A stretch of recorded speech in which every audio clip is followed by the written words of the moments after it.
debate, and I'll cover stories that nobody else dares to touch. You've been cancelled. Join the club. Oh my goodness me. And then for the last 15 minutes, talking pints. We're over a drink. We have a civilised conversation with someone. We very often disagree, but we do it in a grown-up way. Come and join me on Farrow.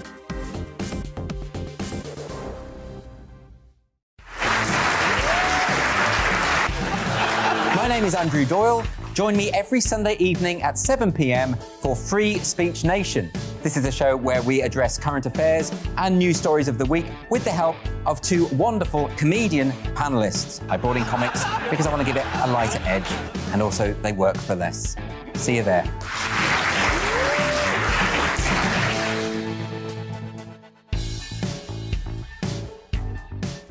Hi there, it's Stephen and Anne.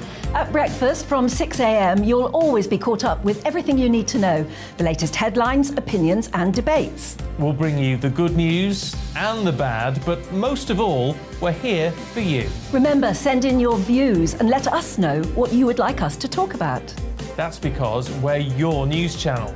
And every morning at 6 a.m, it's breakfast on GBNews. I'm Dan Wootton. Join me Monday to Thursday from 9 to 11 for the feistiest and most fun news debate on TV, where free speech reigns. I'll bring you a sharp take on the day's biggest stories, bombshell newsmaker interviews, and A-list guests. And I guarantee you, no spin, no bias, no censorship, and no reason to go to bed. That's Dan Wootton tonight, Monday to Thursdays from 9 on GB News.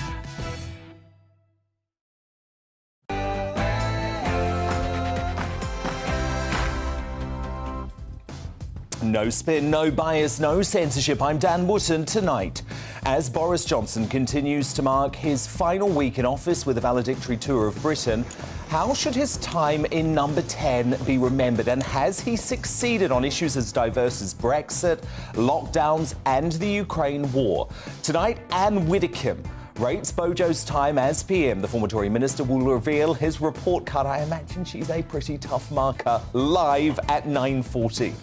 With Liz Truss favourite to be his replacement, why does Penny Mordaunt believe her former leadership rival has what it takes to fill Boris's groundbreaking shoes? And does she have any regrets of her own about her campaign? Well, the Minister of State for Trade Policy joins me live in the studio, fresh from the final hustings of the fiercely contested Tory leadership race. That exclusive interview coming up at 10:15. After the Notting Hill Carnival is marred by violent scenes,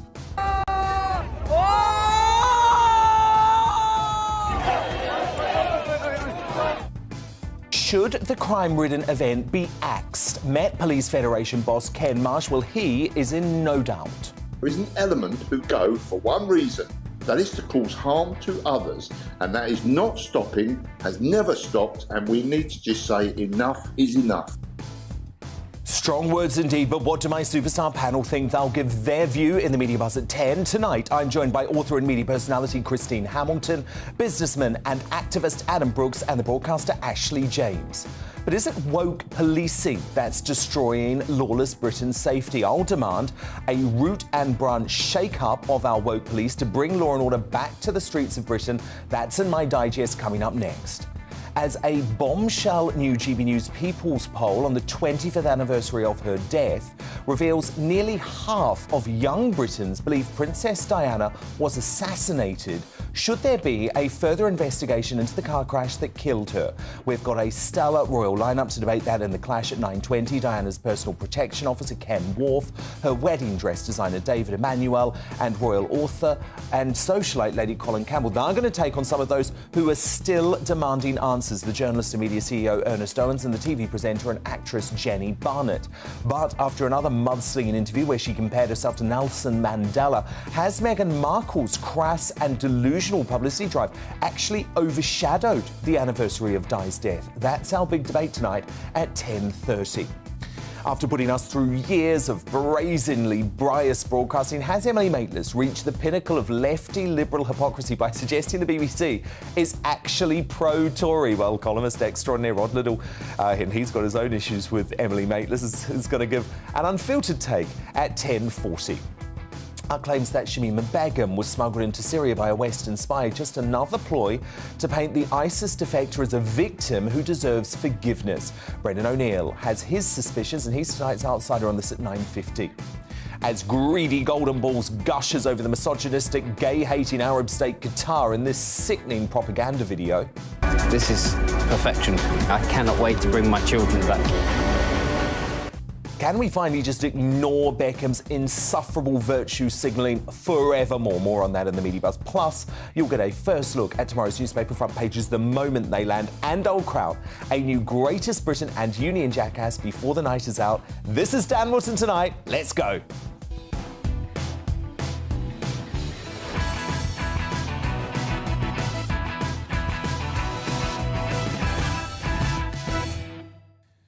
Just one thing first, though. Today it marks 25 years since we lost Princess Diana. I still get chills, actually, thinking of the pre-social media moment we collectively learnt the news. Buckingham Palace has confirmed the death of Diana, Princess of Wales. The Princess died following a car crash in Paris. A statement from Buckingham Palace said the Queen and the Prince of Wales were deeply shocked and distressed by this terrible news. But the fascination and intrigue about the death of the woman we hoped would be Queen still continues a quarter of a century on. An exclusive People's poll commissioned by GBNews reveals 29% of us still believe Diana was deliberately killed, while 40% accept the official explanation that the car crash was an accident. However, it's young people where there's most suspicion, with 44% of 18 to 24-year-olds, nearly half, saying she was murdered. Now, that's up from just 10% in a similar YouGov poll from 2012. That huge jump mirrors the rise of social media, including waves of videos doubting the official account of her death on TikTok. So we're going to tackle all of this tonight. In The Clash, we're asking whether there should be a further investigation into Diana's death with a panel of skeptics and royal experts, including Diana's wedding dress designer David Emanuel, her personal protection officer Ken Wharf and the royal author Lady Colin Campbell. Then later in my Media Buzz, tonight's superstar panel will weigh in on why Meghan is shamefully overshadowing this key anniversary. On tonight's Superstar panel, I'm joined by the author and media personality Christine Hamilton, the businessman and activist Adam Brooks, and the broadcaster Ashley James. But before all of that, the news with Simon Pusey.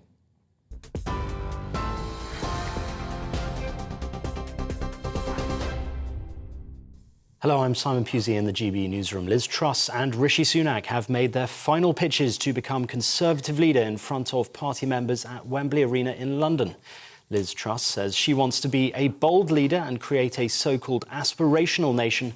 Meanwhile, Rishi Sunak says he has the experience to handle economic storms ahead. Both candidates addressed how they will tackle rising crime. We have seen crime go up. We have seen some appalling crimes committed. I'm afraid that too often women and girls in London are not able to go out for fear of crime, and I think that is wrong. And I will make sure our police are policing the streets and not policing Twitter. Whatever it takes to ensure that my two young daughters grow up in a society where it is safe for them to walk on the streets at night. Whether it is using stop and search or tackling the heinous grooming gangs, I will never let political correctness stand in the way of keeping us safe. Well, our political editor, Darren McCaffrey, is at the hustings and he joins us now live from Wembley in northwest London. Darren, what's your take on tonight? Who do you think performed the best, in your opinion?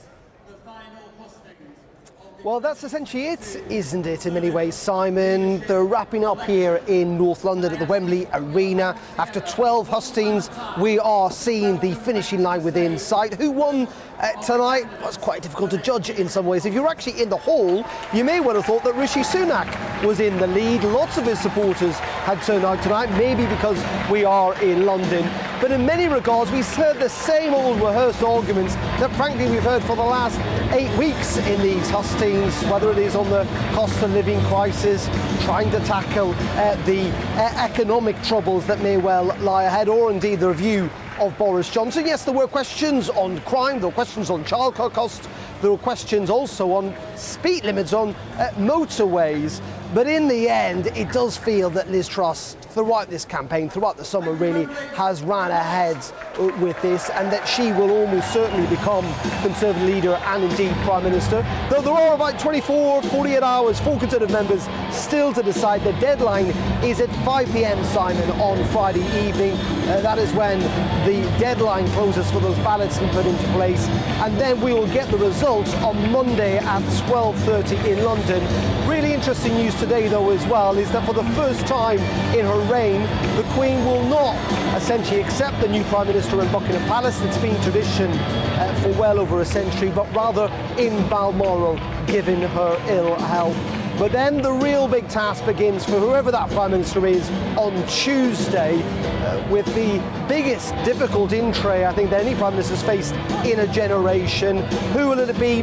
As I say, looking at tonight, looking at the polls, looking at the commentators, you'd have to conclude it will be Liz Truss as Britain's next Prime Minister, another female Prime Minister. But as I say, Conservatives have still got, and some of them are quite enthused tonight, still got a couple of more days to finally make up their minds.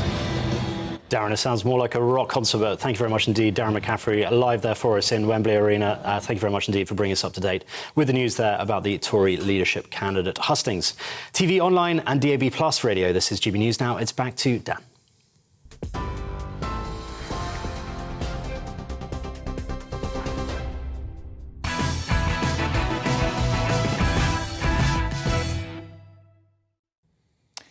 A breakdown in the fabric of British society has seen our streets become lawless. Horror crimes being shrugged off by woke police forces more intent on patrolling what we post on Twitter, taking the knee with BLM demonstrators or dancing with eco-terrorists than tracking down the gangs of thugs who regularly mug us on the streets and burgle our homes. We see this new breed of policing every day, thanks to social media.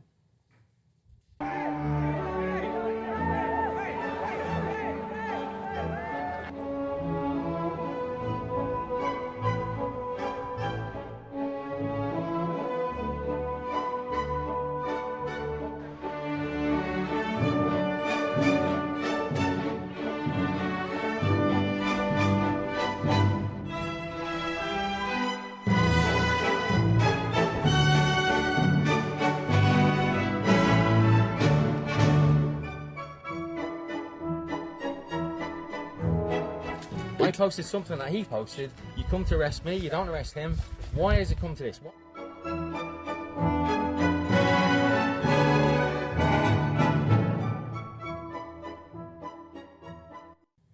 Well, today, a bombshell report has confirmed what I've been telling you for many months. British policing has lost its way, with the public rightly believing that forces have all but given up on crimes such as burglary, which have effectively become decriminalised. The stats back that up, you know. Only 3.5% of reported residential burglaries, 6.3% of reported robberies and 4.1% of reported thefts were solved in the year to March. That is an astonishing indictment. And this damning verdict comes from a man who knows what our police should be doing. The former Detective Chief Inspector David Spence, now head of crime and justice at the Policy Exchange think tank, revealed the detection rates are so low that a lot of the public feel like burglary and robbery have been decriminalised because the chances of getting caught are so low now. That cannot be right. He added, if the past few years have shown us anything, it is that British policing has lost its way. An overhaul of police leadership is needed, which is capable of delivering for the public. Among the proposals which should be accepted by the next Prime Minister as a start of a major push to increase law and order is a call for police officers to be banned from taking part in political activities. The report argued that acts that may be intended as a show of solidarity against discrimination, such as taking the knee or an officer wearing a badge on their uniform, can easily be interpreted by others as an expression of a partisan political view. To maintain the public's confidence that police officers are acting with impartiality, such acts must always be avoided by police officers and their leaders. That's common sense to me. That should be immediately adopted. But on his farewell tour today, which focused on law and order, this is what Boris Johnson had to say. I just seen them. I tell you what, just seen a bunch of police officers who woke quite a lot of drug dealers this morning, and they woke them long before they were expecting to have their breakfast. They woke them with warrants, and they woke them with the news that they were under arrest for causing misery in the communities of London. And that's what I want the police to do. That's what Pretty wants them to do. I thank them for what they're doing. They do an absolutely fantastic job. But sadly, Boris, it hasn't been enough. There's a race to reach the Conservative commitment to have 20,000 new cops hired by March. But at tonight's Conservative Party hustings, Liz Truss indicated that if she's a number 10 this time next week, she will take a tougher line. Are you in favour of police officers dancing the Macarena, taking the knee and painting their fingernails? That's male officers. Well, their priority should be fighting crime and dealing with the issue. Macarena? They can dance the Macarena in their spare time. That's what I want to hear. Because, look, as today's report shows, there needs to be a root and branch shake-up of our woke police to bring law and order back to the streets of lawless Britain. To respond now, my superstar panel, the author and media personality Christine Hamilton, the businessman and activist Adam Brooks, and the broadcaster Ashley James. Liz Truss is right, isn't she, Christine Hamilton? The police should not be doing the Macarena dressed in uniform. They can do it in their own time. I agree. Absolutely. I don't know if I'm the only one who is astonished that one of the things in this report is that the police should be banned from taking part in political activity. I thought they were already.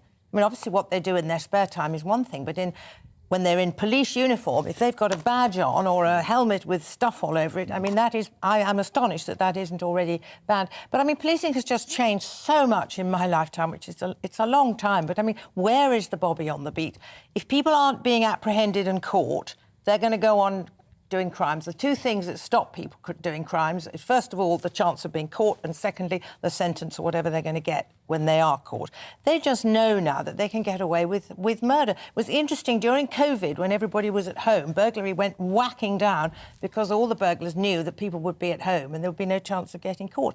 I mean, it's 6 out of 43 of our police forces are in special measures. Now, that's astonishing, including Manchester and the Metropolitan Police. I mean, that is a serious indictment of our police force, frankly. And that's what is happening at the top. Either we need to get better people in at the bottom so they're there to take the top roles, or we need to recruit from outside some of the senior police jobs. Indeed. It's out of control. And the report looked into that as well, actually. Adam Brooks, I mean, this idea that burglary and theft and muggings are now decriminalised in Britain effectively is not a theory, it is true. Yeah. Because you know if you are mugged on the streets of lawless London, you know if your home is burgled in Manchester, you have less than 10% of the police coming to any form of resolution. Yeah, I mean, I've had 2 violent robberies against myself and they was never solved. You know, there's many hard-working police officers out there. You know, there just needs to be more of them. I think we can all admit that cuts have hurt the force. But who wants to go and work in the police with the, you know, with the reputation and what we're seeing at the moment? Because I support the police. I back the police. I have lots of police in my own family in this country, and they do an incredible job. But they are being let down by their bosses, by the bureaucracy, by the woke management, and by folk like the Mayor of London, Sadiq Khan. Ashley James, it is terrible, isn't it, to see that video. The police officers dancing with Extinction Rebellion protesters, taking the knee for BLM activists. How can you have respect for that sort of woke police force? I think there's a few things to say, and by the way, I agree with both of you in that we need more police on the streets, and it is terrifying that, you know, I've also been mugged, I was sexually assaulted in London, and in neither of those cases did the police take interest. Like you, so neither were solved? Neither were solved, but also they didn't really care, and that's a really haunting thought for our safety. They just give you a crime reference number and wave you off. And also, our justice system is falling apart because not only are there not enough police on the streets, but also there's no barristers, there's, court cases are taking so long to be solved. But we have to stop saying it's because of woke policing. How do you the feel issue when you see is, that? hang on a minute. How do you feel when you see that, Ashley? No, but I want to ask, how do you feel when you see that man on his knee? How does that make you feel? Do you feel that's a bloke who's going to have the respect? Because there were lots of criminals at that BLM march, by the way. Well, when there's a Pride event or a BLM event or any public event, there has to be police there. So these are not police that would be dealing with burglaries. There has to be police there for transport, health and safety. Should they be doing the Macarena? To be honest, if there's 4 police doing a Macarena whilst they are policing an event to make sure that everything is safe, that doesn't bother me. Well, how can they be policing the event? Ashley, hold on one second. I'll let you come back in. But how can they be policing the event if they are doing the Macarena? Doing a Macarena, it takes 2 seconds, but to compare it to the lack of burglaries, it's not like they're being taken away from burglaries or sexual assaults or muggings. But Christine, it's we have to start looking at the bigger picture, and if we want to blame someone, it's not woke policing, it's that fact that in this last decade, 23,000 police have been cut from our streets. Yeah, and we think that's terrible. But that we all means think that's terrible. We've got a but smaller isn't this about number the image of the police, Christine, If we've got a smaller number of police, they need to be doing a better job, don't they? And it's far more than 4. Also, the majority of them are dealing with mental health issues, something that was meant to be social workers. The police I've just come back from Spain. Every time I go, if I see a Spanish police officer, I get nervous, and I don't even do anything wrong. Yes. They're quite intimidating. Now, I'm not saying we should go that far, but somewhere in the middle would be great. Where there's respect. And at the end of the day, growing up, I remember looking at police officers. They were big, fit, sort of people. Yeah. Now the standards. It really, some of the police officers that I see, bless them, and I'm not attacking them, they look like easy targets, Also, they seem to think now that it's more important to empathise with whoever it is, whether it's Extinction Rebellion or Black Lives Matter or whatever. That is more important than policing. They're not there to empathise with people, they're there to uphold the law. Let's just remember, the grooming gang scandal happened because people were too woke and too scared to be seen to be doing the wrong thing. Would have been That's the route that we're going down. Crimes. So it's not just the Macarena, Ashley. Do you see what I mean? It's what the Macarena represents. And 12 years of Tory policy and cuts to our public I agree services. when it comes to the cuts, absolutely. So I think what about that the is twerking? That is the ultimate priority. And it's all Twerking very well should for be Boris banned Johnson. by everyone, I think. All very well for Boris Johnson to say he wants 20,000 more police officers, but they've also spent the last decade getting rid of 23,000. No, indeed, but that wasn't Boris Johnson, in fairness. And no more rainbow cars. Ashley James, Adam Brooks, Christine Hamilton.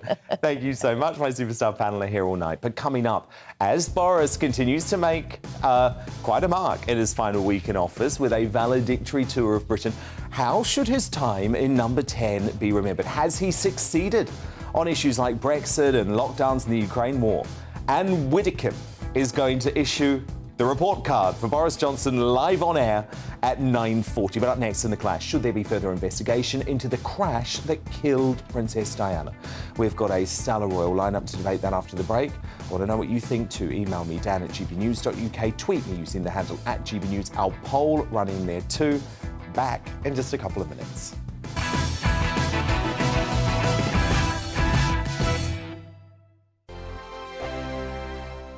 Join my show Farage, 7 p.m. till 8 p.m. Monday through Thursday. And there you will get opinion, analysis, debate, and I'll cover stories that nobody else dares to touch. You've been cancelled. Join the club. Oh, my goodness me. And then for the last 15 minutes, talking pints. We're over a drink. We have a civilised conversation with someone. We very often disagree, but we do it in a grown-up way. Come and join me on Farage.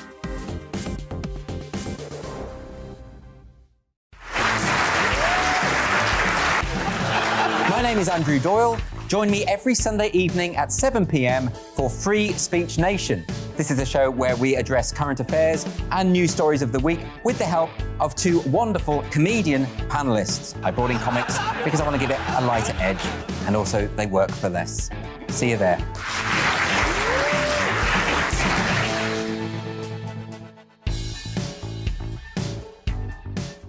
Hi there, it's Stephen and Anne. At breakfast from 6 a.m, you'll always be caught up with everything you need to know, the latest headlines, opinions and debates. We'll bring you the good news and the bad, but most of all, we're here for you. Remember, send in your views and let us know what you would like us to talk about. That's because we're your news channel. And every morning at 6 a.m, it's breakfast on GB News. I'm Dan Wootton. Join me Monday to Thursday from 9 to 11 for the feistiest and most fun news debate on TV, where free speech reigns. I'll bring you a sharp take on the day's biggest stories, bombshell newsmaker interviews, and A-list guests. And I guarantee you, no spin, no bias, no censorship, and no reason to go to bed. That's Dan Wootton tonight, Monday to Thursdays from 9 on GB News.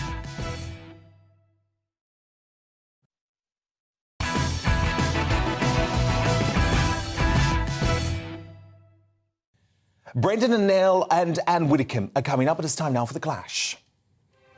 And it's hard to believe today marks 25 years since the heartbreaking loss of Princess Diana, given her spectre still hangs over the royal family to this day in so many ways.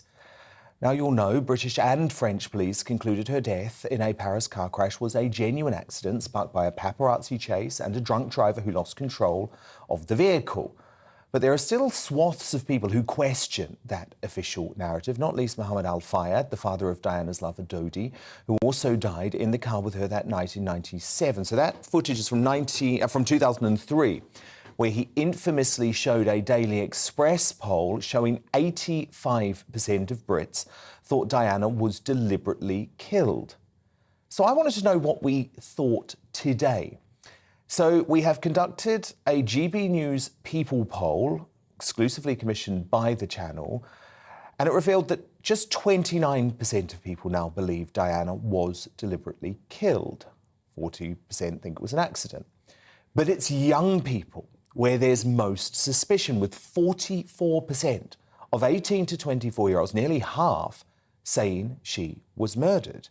That's up from just 10% in a similar YouGov poll from 2012. So what is behind that change? Well, the huge jump mirrors the rise of social media, including waves of videos doubting the official account of her death on the Chinese platform TikTok. Princess Diana was killed by the royal family. Watch till the end. This one is crazy. August 31st, 1997, Princess Diana died in a car accident in Paris, France. A year prior to her death in 1996, she wrote a letter stating her husband is trying to kill her. There was 14 cameras in the surrounding area when Princess Diana crashed, and not one of them was working. Now, the Metropolitan Commissioner at the time, Lord Stevens, was tasked with leading the high-profile inquiry into Diana's death. This is what he told me last week. This new generation is becoming convinced that Princess Diana may have been murdered via videos that they're watching on platforms like TikTok. It was 85 and 90% of the population thought there was something in the conspiracy. And the allegation was, putting it simply, that Prince Philip, the husband of the Queen, had, together with MI5 and 6, murdered the most popular woman in the world. Now, by the time 4 years later happened, when we've done the inquiry for 3 years and then been to the coroner's inquest, which was in front of a jury, of course, that was no longer the case. So what do you think? Taking all of that into account, should there be further investigation into the crash that killed Princess Diana? Send me your thoughts to dan@gbnews.uk. Tweet me at GBNews. While you're there, go and vote in our poll. I'll bring you the results shortly. But debating this tonight is a brilliant selection of royal masterminds, including Diana's wedding dress designer, David Emmanuel, the royal author and socialite, Lady Colin Campbell, the journalist and media CEO, Ernest Owens, the TV presenter and actress, Jenny Barnett, and Diana's personal protection officer, Ken Worf. So, Ken, I want to start with you first, because, of course, you were so close to Diana, and I imagine a significant anniversary like this is a difficult one. But you will be aware, thanks to the Channel 4 documentary, thanks to all of these TikTok accounts, that amongst young people, as our poll showed, more and more are suggesting that there should be further investigation into the crash. What's your take on that? Well, they're interesting statistics, and I would urge, it's probably too late now, that they should have actually seen and listened to Lord Stevens in that documentary recently on national television, where he succinctly came to the conclusion and dismissed all the conspiracy theories for one line of his, which I think is so relevant, that he actually chased the evidence in this case. And actually, the evidence showed that there was not one single piece of evidence to support any of the allegations that were made insofar of the conspiracy theories suggesting that Diana was killed by some, malicious means. And I think we have to actually understand that and accept that that was the case. I mean, because he and his team of Operation Paget completely unearthed all the evidence and went to the end and found nothing to suggest that Diana died in anything other than a mundane car crash. Now, I think what's important here is, now that we know that there was no evidence to support that conspiracy, what we need to do now is actually decide and look at actually what went wrong that night in Paris. Why did the security of Al Fayed fail her? And when we re-examined from the moment that they left, I think it was Sardinia, to go to Saint-Tropez, and then they went to Paris, let's look at all the things that went wrong in the build-up to Henri Paul, an employee of Al Fayed, whose blood alcohol was nearly 4 times over the drink-drive limit. How was he allowed to drive when they knew that he had been drinking in that hotel that night and drive at speeds at such a level that collided with the 13th tunnel in the Alma Tunnel? Now, there are so many things that I could say about this, but why didn't the security at that time involve the police in Paris, ask them to escort them to the Bois de Boulogne, arrange for some facility for the media to take their photographs?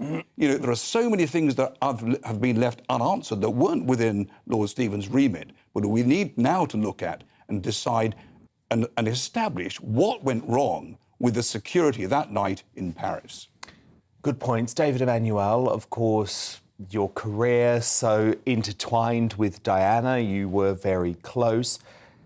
She's become one of those iconic figures. Do you think sometimes with iconic historic figures, be it JFK, be it Marilyn Monroe, be it Grace Kelly, there's always going to be an air of mystery around their death? Absolutely. It's the question of the blondes, isn't it, really? I mean, you think, as you said, of Grace Kelly, blonde, Marilyn Monroe. We never know. And I don't think we'll ever know with Diana. Diana's just a global icon. And looking at the statistics, John Stevens, the police commissioner, took 3 years of inquiry. And do you know how much that cost? £12.5 million. Then, of course, the Channel 4 did a documentary, and we had the French version, and nothing has been resolved.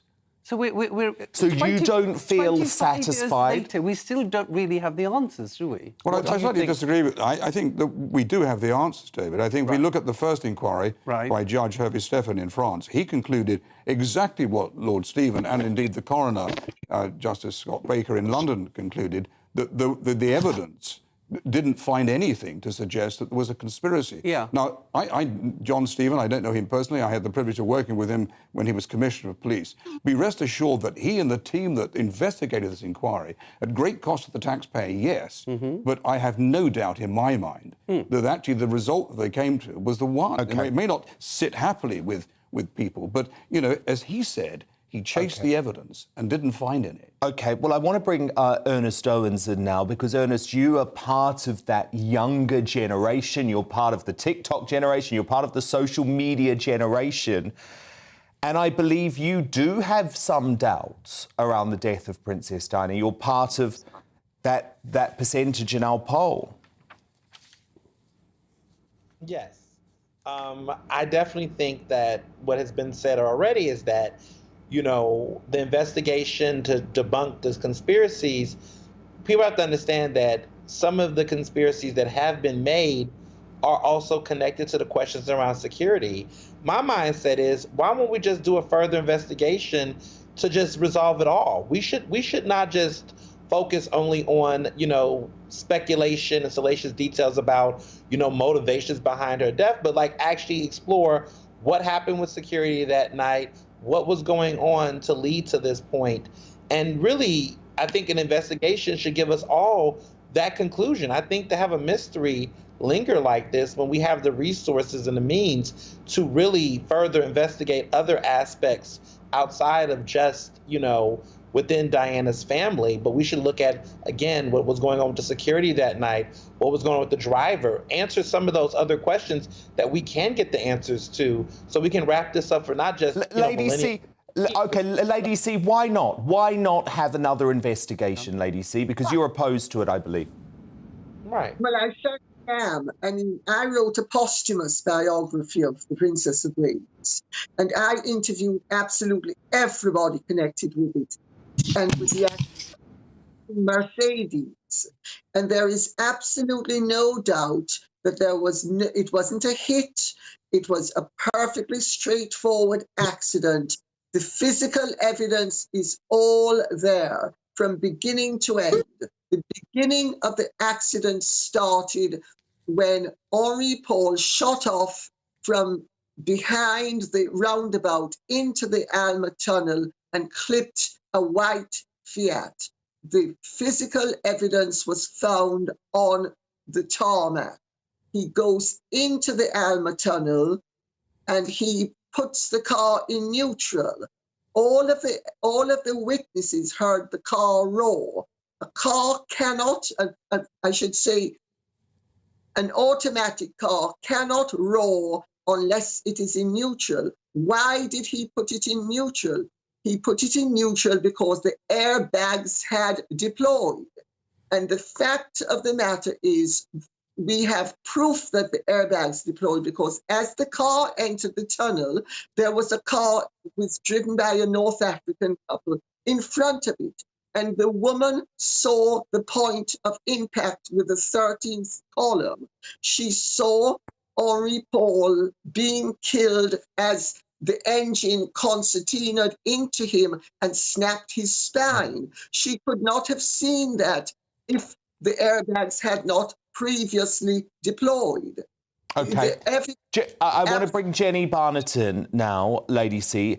Jenny Barnett, you've heard that from Lady C, but you say you still feel this looks like a shady business and you do want further investigation. Yeah, I mean, if it looks like fish and it smells like fish, then it's fish. And even though we've had 9 years of investigation, from where I'm coming from, the Secret Service, they've got things that we little people are never told. And the police, Lord Stevens, is in the hands of the government. This is an arm of the state. It's part of the monarchy. And when you have somebody who worked with Al Fayed, who is a journalist, Hala Sarhan, who quoted that Prince Philip, and I quote, said he would never have a curly-headed, brown-eyed Muslim as the stepfather of his royal children. Now, what's going on here, in my heart, is some kind of cover-up. I'm not a monarchist. I like Diana. I like Charlie. I like all of them. But there's something that whiffs wrong, and the whiff smells of information that we're actually not being given. I mean, when they say we have information that we can't tell you, what is it? I want to know what's going on. We need it investigated. Dodi they say there's some conspiracy that he was meant to be killed, not Diana. She was meant to stay alive, but the baby was killed because she was pregnant with his child. And there's also her letter that she wrote 2 It's years interesting before. because Lord Stevens denies that Diana was pregnant. He obviously looked at all of the evidence. Ken Wharf, there are... and obviously you knew Diana, so I want to put this to you because one of the things I think that have shocked so many people, especially on social media in recent years, is the infamous note that Diana wrote that was revealed by Paul Burrell, where she says, literally months before her death, my husband is planning a crash, I'll be killed, I'll be deposed, it's going to be something to do with the brakes. Ken, can you explain, because we know that note is genuine, can you explain why Diana felt that way and why she may have written that note?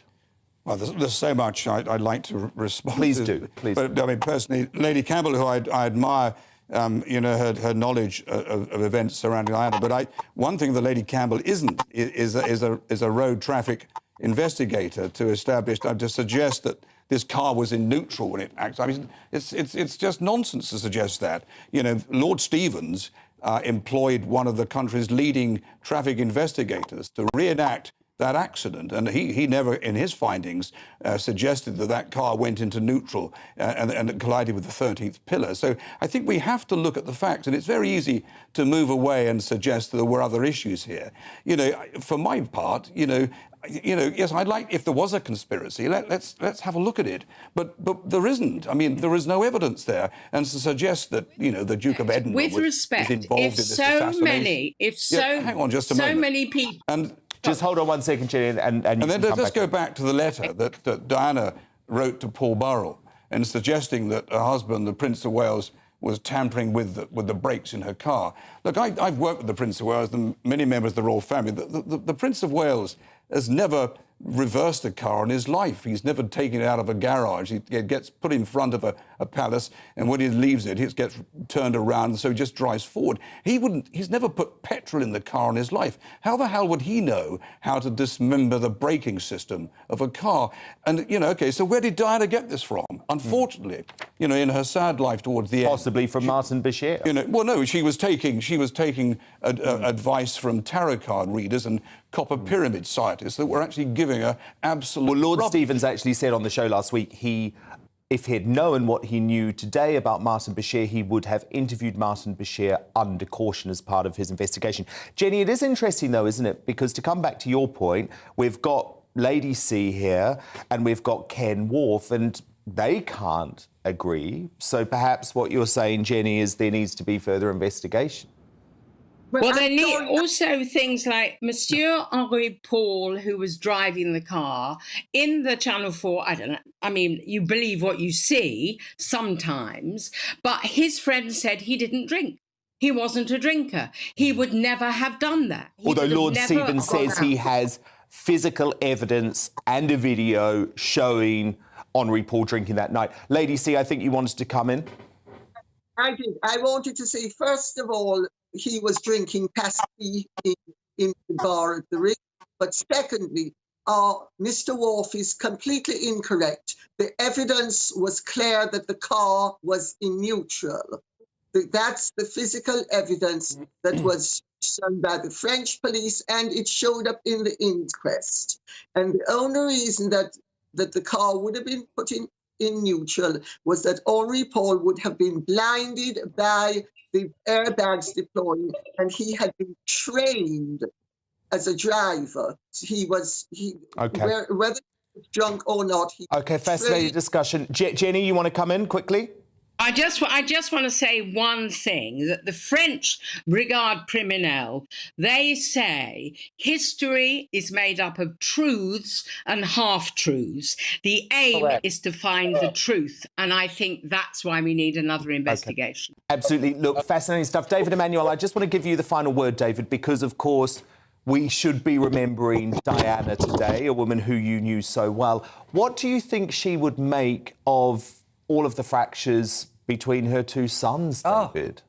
It's been a day of reflection. It's been lovely to see people putting flowers down and remembering her. Let's remember this woman was an icon of empathy, right?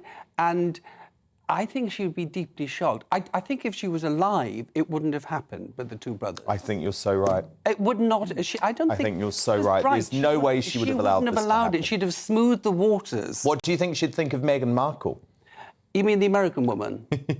Yeah, well, I really can't comment on her.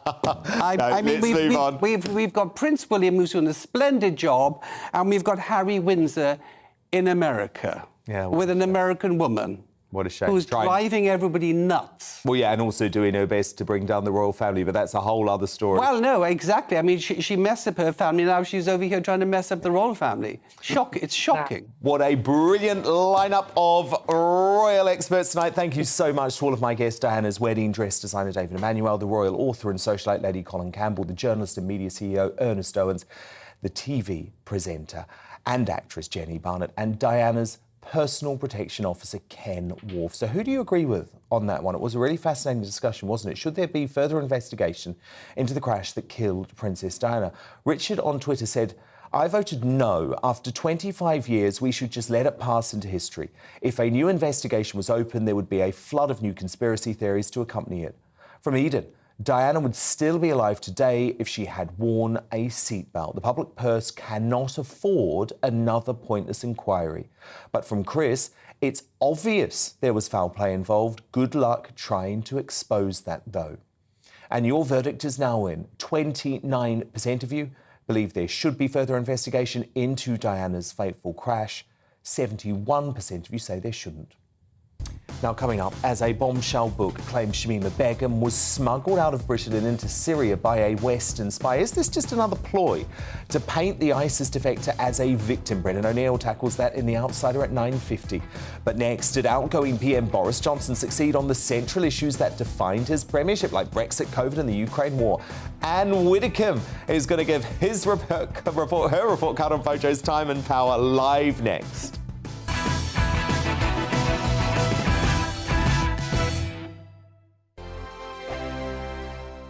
Join my show Farage, 7 p.m. till 8 p.m. Monday through Thursday. And there you will get opinion, analysis, debate, and I'll cover stories that nobody else dares to touch.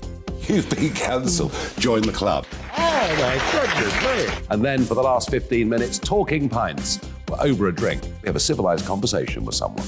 We very often disagree, but we do it in a grown-up way. Come and join me on Farage.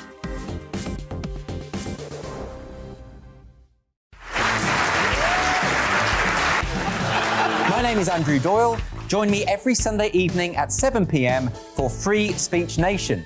This is a show where we address current affairs and news stories of the week with the help of two wonderful comedian panellists. I brought in comics because I want to give it a lighter edge, and also they work for less. See you there.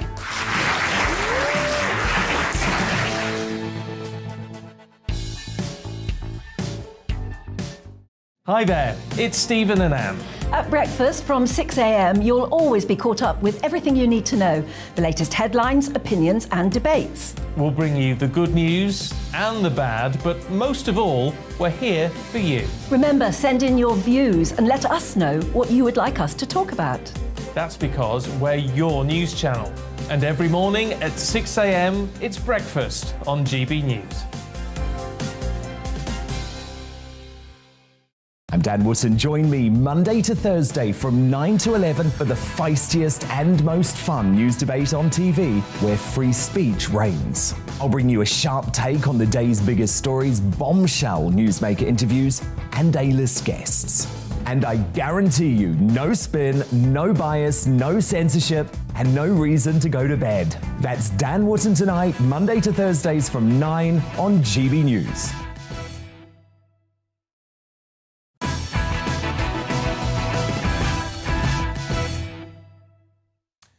Former Tory leadership contender Penny Mordaunt's still to come, but it's time now for Big Witty Style with Anne Widdecombe, and he'll be replaced by next Tuesday. But Boris Johnson's determined to go out with a bang, joining a police raid on a house in South London this morning.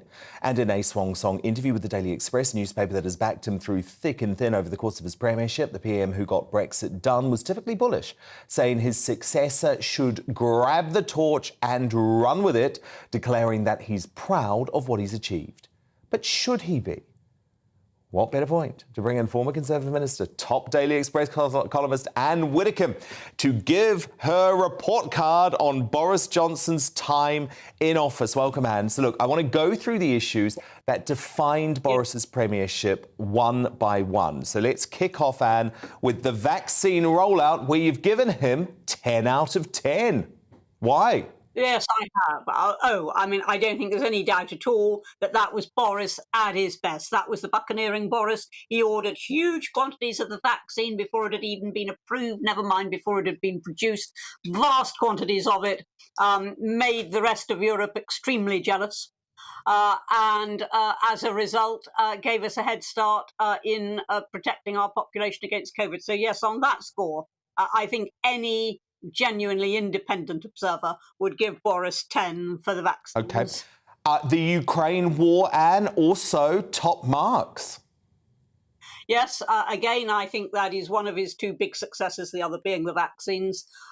He has been absolutely fearless and faithful in making sure that Ukraine has been able to fight Russia. And I think that when future historians look back, they will see the British intervention as very, very significant. So, yep, you get 10 for that, Boris. With Brexit, Anne, it's a bit of a mixed report card. You're saying he's got a 6 out of 10. Why? Because, yes, he got Brexit, but it was a complete muddle. We've still got the Northern Ireland problem. He never sorted out the Northern Ireland problem. That's been left to his successor. I would have preferred a clean Brexit, but a Brexit that actually had a working solution in Northern Ireland, I would have been perfectly happy with. That didn't happen, so I cannot give him particularly high marks, but at least he did achieve Brexit, so it would be wrong to give him anything under half. So 6, I think, is about right.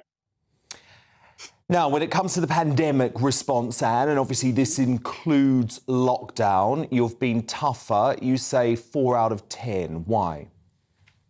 First of all, I don't think that any government or any leader, save possibly Sweden, got it entirely right. I don't think anybody got it entirely right. They got some bits right, they got some bits wrong, and Boris was no different from that. And I think the big mistake, and we're all paying for it now, as we knew we would, is that instead of locking down those who were vulnerable, he had a universal lockdown, not once but several times. And that is what has kiboshed the economy. Now, OK, the Ukraine war is also playing a big part. And there's no doubt about that. But the economy was already going to suffer massively as a result of the handling of COVID. So I never did agree with universal lockdowns. I said so on this programme several times. And so I think Boris, although he didn't do notably worse than other leaders, nevertheless didn't get it right. No, and actually, Anne, I think you're being generous with your 4 out of 10. You know, for me, it would be 1 out of 10 when it comes to lockdowns. And what about conservatism in general, which I guess includes tax cuts? This is where you have really been tough. You say only 2 out of 10. I will qualify that by saying this, that, you know, he came in as PM and almost immediately. He hardly had any breathing space at all. We had a pandemic. And so a lot of what he could have done was, frankly, just put on the back burner while he tried to cope with the pandemic. But I saw no signs of true conservatism. Now, what is conservatism about? It's about low levels of taxation. It's about low levels of spending. It's about a small state. It's about freedom of speech. It should have been about, from Boris of all people, maximising our Brexit freedoms. VAT, for example, we've taken no advantage of that. So I do feel that that was a failure, though, as I say, I will qualify it in teachers' comments on the report by saying that he was unfortunate in being immediately saddled with a pandemic. OK, but overall, Anne, is it a pass mark for Boris Johnson as PM? It's certainly a pass mark, and all I can say is I wish that they'd been a little bit stronger on the backbenches and hadn't panicked themselves into getting rid of him. I would have liked to see him trying for another couple of years. Indeed, me too. And I have to say, I'm so glad you never were my teacher, because, I wouldn't want you marking my report card. But Anne Widdecombe, thank you so much, Anne. We will speak next week. But coming up, as police express horror, should the crime-ridden Notting Hill Carnival be axed after a weekend of violence? I'll be debating that with my superstar panel after 10. But first, our claims that Shamima Begum was smuggled into Syria by a Western spy, just another ploy to paint the ISIS defector as a victim who deserves forgiveness. Brendan O'Neill has his suspicions. He's tonight's outsider, investigating this straight after the break.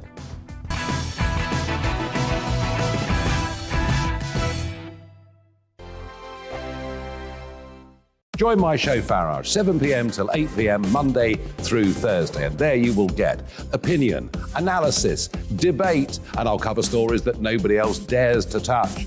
You've been cancelled. Join the club. Oh, my goodness me. And then for the last 15 minutes, talking pints. We're over a drink. We have a civilised conversation with someone. We very often disagree, but we do it in a grown-up way. Come and join me on Farage.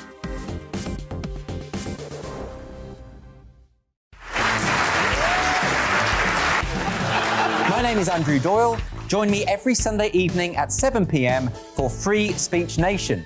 This is a show where we address current affairs and news stories of the week with the help of two wonderful comedian panellists. I brought in comics because I want to give it a lighter edge, and also they work for less. See you there.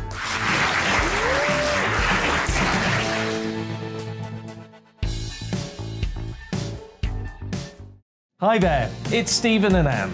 At breakfast from 6 a.m, you'll always be caught up with everything you need to know, the latest headlines, opinions and debates. We'll bring you the good news and the bad, but most of all, we're here for you. Remember, send in your views and let us know what you would like us to talk about.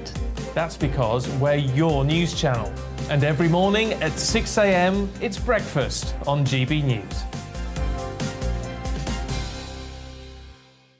I'm Dan Wootton. Join me Monday to Thursday from 9 to 11 for the feistiest and most fun news debate on TV, where free speech reigns. I'll bring you a sharp take on the day's biggest stories, bombshell newsmaker interviews, and A-list guests.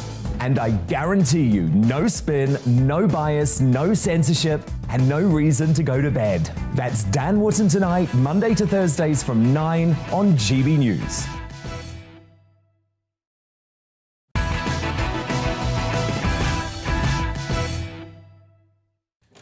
A first look at tomorrow's newspaper front pages on the way, but first, Brendan O'Neill is tonight's outsider. Now, according to bombshell new claims, ISIS bride Shamima Begum was trafficked into Syria by a Canadian spy also working for the Islamic State terror group. Making the explosive allegations in the secret history of the Five Eyes, Richard Kerbaj claims that 15-year-old Begum, along with two friends, met Mohammed al-Rashid at the main Istanbul bus station in 2015 and was smuggled into ISIS-controlled Syria. The book alleges that during the massive international search launched by Met Police to find the girls, Canada failed to inform the UK of its role in the affair. It adds that when the Canadians finally came clean, fearing being exposed, they then asked the Brits to cover up their involvement. So here's former Home Secretary Sajid Javid, who banned Begum from the country in 2019, being very cryptic about the situation last year. Not going to get into details of the case, but what I will say is that you certainly haven't seen what I saw. Let me say this, I think if you did know what I knew, as I say, because you are sensible, responsible people, you would have made exactly the same decision. Of that, I have no doubt. But the claims have very predictably resulted in fresh calls for Begum to be allowed to return to the UK, with her lawyers saying there will be a legal hearing in November to challenge the removal of her citizenship. Now, Begum, who claims to be de-radicalised and remains in prison in a Syrian camp, continues to plead for the mercy of the British public. This is what she told us in January. If the government come and spoke to you, would you be willing to tell them how it happened? Of course, yeah. I actually think it's important that they know so that they can prevent it in the future for other people. Because you said Boris doesn't know. You obviously know Boris is there. What do you mean by that? Do you think the British government? No, I just mean like the fight against terrorism is not a one-man job. It's multiple people with multiple skills that, And do you believe that you have the tools? I do, yeah. But Brendan, I'm sorry. Well, actually, I'm not sorry.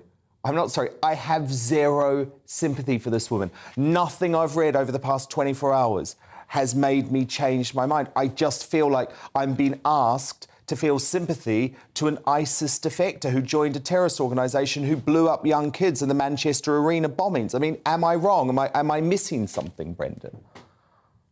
No, you're not wrong at all. And, let's be clear, first of all, about what this story, this latest revelation does and doesn't tell us. It doesn't say that she was trafficked from Britain to Syria by someone who was informing the Canadians. What it actually says is that she went on her own volition all the way to Turkey with the express intention of joining the ISIS death cult in Syria. And it was this guy who helped her at the last stage of the journey to cross from Turkey into Syria. And he was a guy who at the same time was giving information to the Canadian government because he wanted Canadian citizenship at some point. So it's completely untrue the way some people are spinning it, which is that she was trafficked and groomed from Bethnal Green to Syria by this guy who was also working with the Canadians. She went there because she wanted to join a death cult which was enslaving women, murdering Christians, and slaughtering the good people of Syria if if they didn't believe the same things that ISIS believed. And we have to get real about how serious her act of betrayal to our country was. Because, Brendan, there's definitely a push, isn't there, by the elites in this country to try and make us forgive Begum, and it feels like they're not going to let this rest. I believe there's a new BBC podcast coming up where she declares she's not a monster. I mean, I just feel like this is a narrative that is going to run and run. Perhaps, I guess, hoping that a Labour government, a soft-touch Labour government, a soft-on-crime Labour government, a soft-on-terrorism Labour government may allow her re-entry to the country. Oh, yeah, there is a grotesque attempt to paint her as a victim. I find it really genuinely quite repulsive. People use words like grooming and trafficking to describe how she ended up in Syria. I've seen more sympathy for Shamima Begum among the British left than I have ever seen them express for the Yazidi women who were literally trafficked by ISIS, who were enslaved, who were raped, and who were murdered.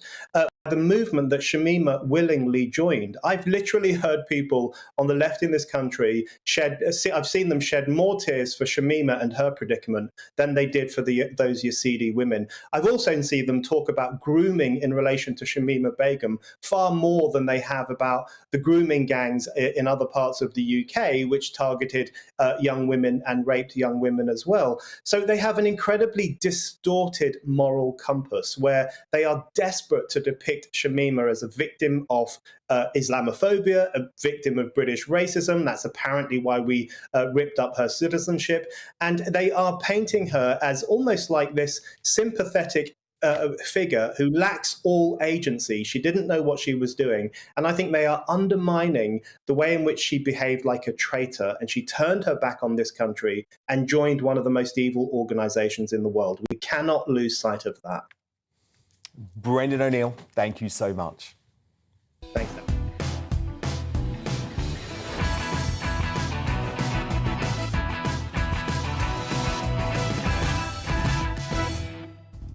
It's 10 p.m. I'm Dan Wootton. Tonight, as Liz Truss vows to ditch her leadership rival's high-tax agenda.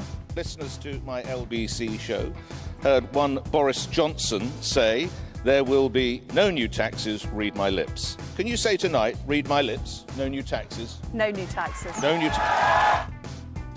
Why does Penny Mordaunt believe her former leadership rival will make the best replacement to Boris Johnson? Can she be the new Iron Lady? And does she have any regrets about her own campaign? The Minister of State for Trade Policy joins me live in the studio, fresh from those final hustings of the fiercely contested Tory leadership race. That exclusive coming up at 10:15. As the police express horror at the violent scenes that marred Notting Hill Carnival this weekend.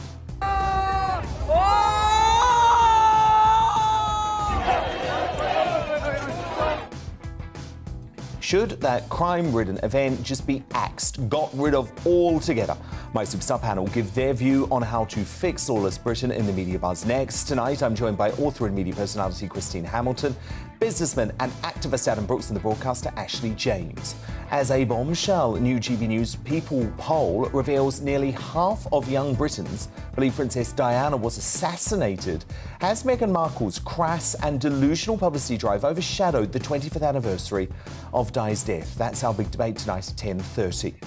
After putting us through years of brazenly biased broadcasting, has Emily Maitlis reached the pinnacle of lefty liberal hypocrisy by suggesting the BBC is actually pro-Tory? Columnist extraordinaire Rod Little, who has his own checkered history with Maitlis, gives his unfiltered take and uncancelled at 10:40. Also coming up, David Beckham cashes in his morals for millions as he gushes over the misogynistic, gay-hating Arab state Qatar in a sickening new propaganda video. This is perfection. I cannot wait to bring my children back. Plus, Labour leader Keir Starmer took on Labour loudmouth Owen Jones today. I'm not focused on Owen. I'm sorry, Owen. I know Owen. I like Owen. I'm not focused on Owen. But what's really interesting about that is actually Keir was the biggest cheerleader of Jeremy Corbyn. I'm going to play you the clips and it will all make sense. We'll have more on Golden Ball's greed and slippery Starmer's convenient amnesia soon. I'll also crown tonight's greatest Britain and Union Jackass at 10:50. But first, the news with Simon Pusey.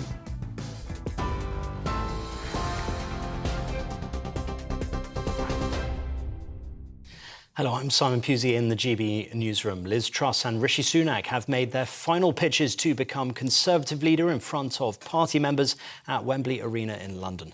Liz Truss says she wants to be a bold leader and create a so-called aspirational nation. Meanwhile, Rishi Sunak says he has the experience to handle economic storms ahead. The former Manchester United footballer Ryan Giggs faces a possible retrial after a jury failed to reach a verdict in his domestic violence case. The 48-year-old had denied physical assault and coercive behaviour against his ex-girlfriend Kate Greville. He's been released on bail until a hearing next week. Military ties between the UK and Australia are being strengthened, with two countries training together. Australians will join the Royal Navy on 5 new submarines, including the HMS Anson, which was built at a cost of £1.3 billion. It follows the trilateral agreement with the US, a partnership which the Prime Minister says will help secure jobs in Britain. That is the first time we've ever done something like this, and that's part of this massive deal that we've done with Australia and with America, the AUKUS programme, so that together we hope to be building the next generation of submarines after this one that will be driving jobs and growth in Barrow and elsewhere for really decades and decades to come. Boris Johnson there. New figures show food prices are rising at the fastest rate since the financial crisis in 2008. The British Retail Consortium says the annual increase in fresh food costs jumped to 10.5%, up from 8% in July, with milk and margarine among the products worst affected. The war in Ukraine is being blamed for the additional pressure on prices. More travel chaos is expected, with another round of rail strikes being announced. Members of the train drivers' union ASLEF are planning to walk off the job on September the 15th, which will affect 12 companies. Another union, the TSSA, has also announced workers from another 9 train companies are also taking industrial action on the 26th. The funeral of the Soviet Union's last leader, Mikhail Gorbachev, has taken place on Saturday, will take place this Saturday. That's according to Russian news agencies. The Kremlin is yet to decide whether it will be a state funeral. World leaders have been paying tribute to Mr. Gorbachev, who helped end the Cold War. The European Union is making it harder for Russians to travel to the EU. Foreign ministers have agreed to suspend a visa deal with Moscow. The move means it'll be more expensive for Russians to travel to the EU, and there'll be longer waiting times for applications to be processed. TV online and DAB Plus radio, this is GB News. Now it's back to Dan Wootton tonight.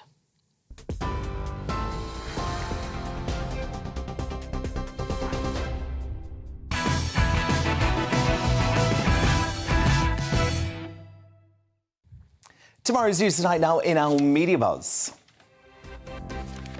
The first front pages are in. Straight to the Metro that leads with the news that the jury in football star Ryan Giggs' trial failed to reach a verdict today.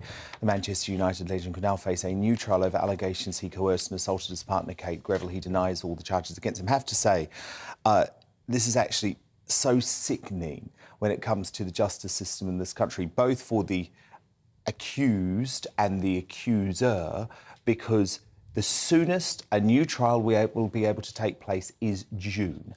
And just think about how many lives are ruined in the process during that wait on both sides.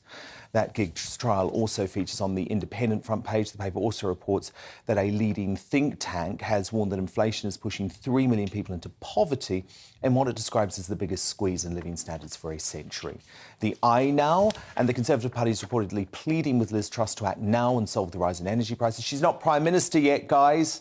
You've literally just got to wait a few days. Goodness me. And the Daily Star, as only they can, are reporting on why a £3 billion Royal Navy warship broke down. And it's all because, quote, a seaman forgot to... I can't even say it, forgot to grease his shaft. My superstar panel, back with me now, the author and broadcaster Christine Hamilton, the businessman and activist Adam Brooks, and the broadcaster Ashley James. Oh, dear. Now, shocking scenes of uncontrollable violence and lawlessness unfolded at London's iconic Notting Hill Carnival over the weekend. Look.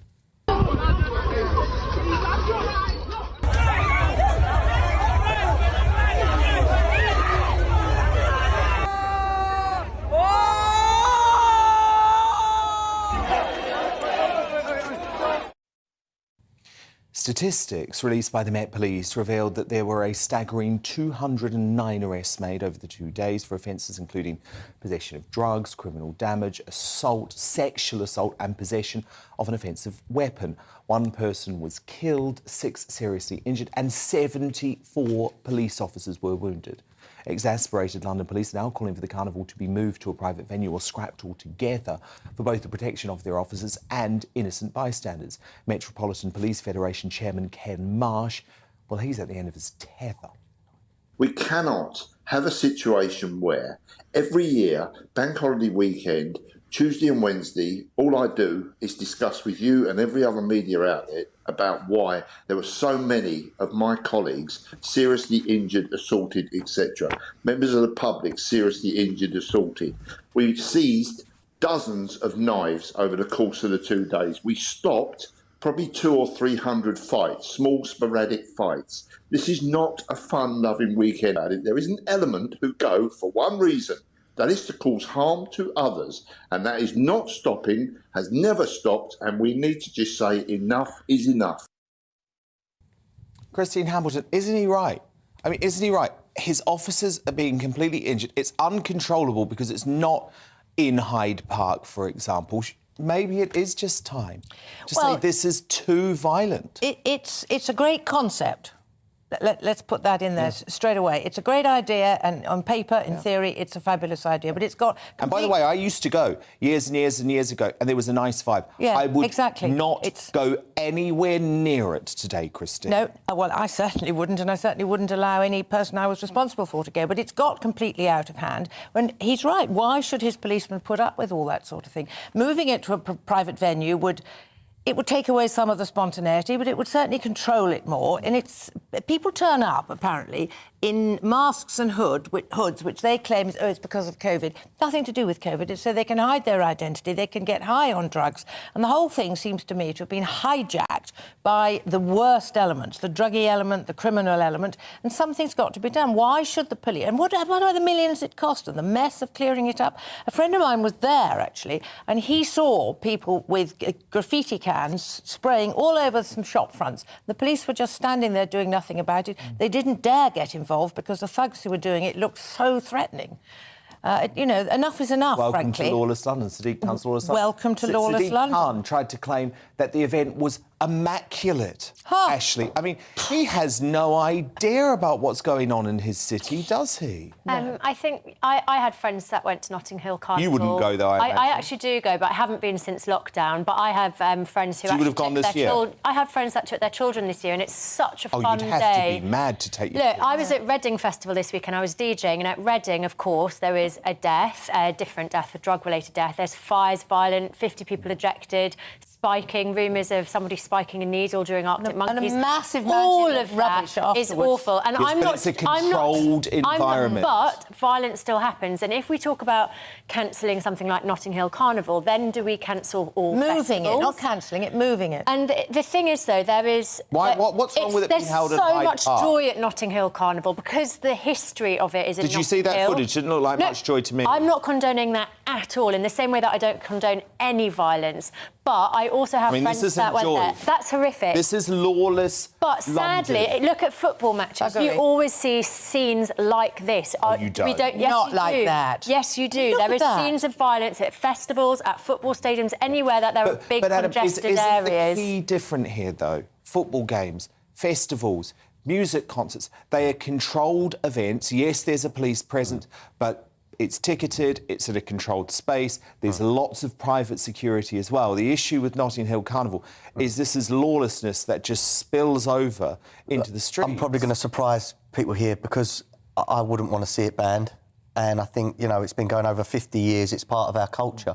What about movies? But look, let's go back to the policing. These thugs and these real criminals come in because they're not scared of the police. They know nothing's going to happen. Yeah. So it's linked to what we was talking about earlier. But I mean, I think I wouldn't want to see it move because, as I said, I think it's part of our culture. But the organisers and the police need to take some sort of blame here because it's not... Putting the violence aside, I see videos of thousands of people crushed together and it was like a scene from Hillsborough. And I'm shocked that there wasn't people crushed or hurt because of that. And that is down to policing, that is down to organisers, and there needs to be an investigation. Hang on, how can you organise and control something if people are just free to flood into the streets of London? If it's not ticketed and there are no sort of turnstile equivalents, how do you possibly control numbers? There should be paid marshals, there should be more people controlled. An event is an event wherever it is held. And by the way, it does generate an income. Hijacked by the bad the criminal actors fraternity in society. But there's also lots of good about it. It's Europe's largest street festival.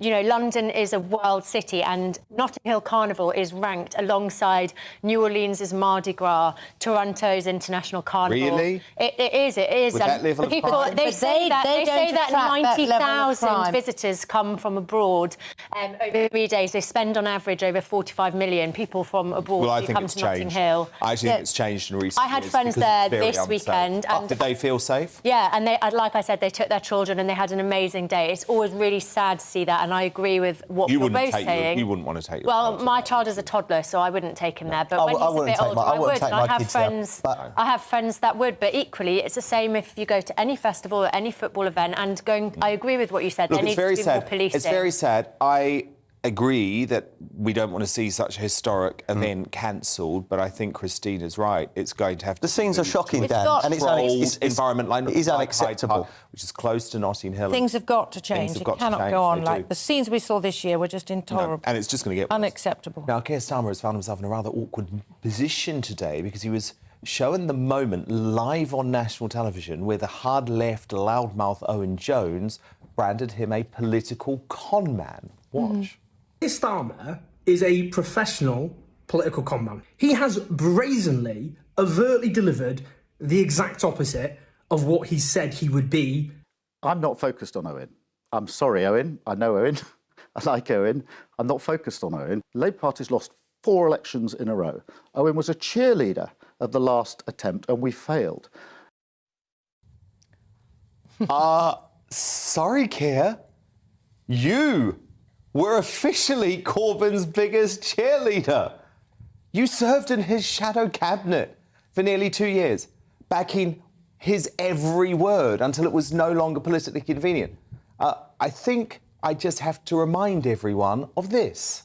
I'm 100% behind Jeremy Corbyn. You are now. I am working with Jeremy Corbyn to try to win the next general election.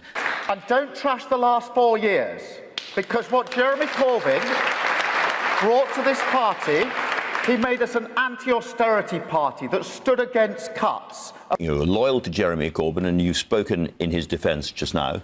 But Louise Ellman says that he is a danger not just to the Labour Party, but to the entire British Jewish community. I don't accept that. I don't accept that.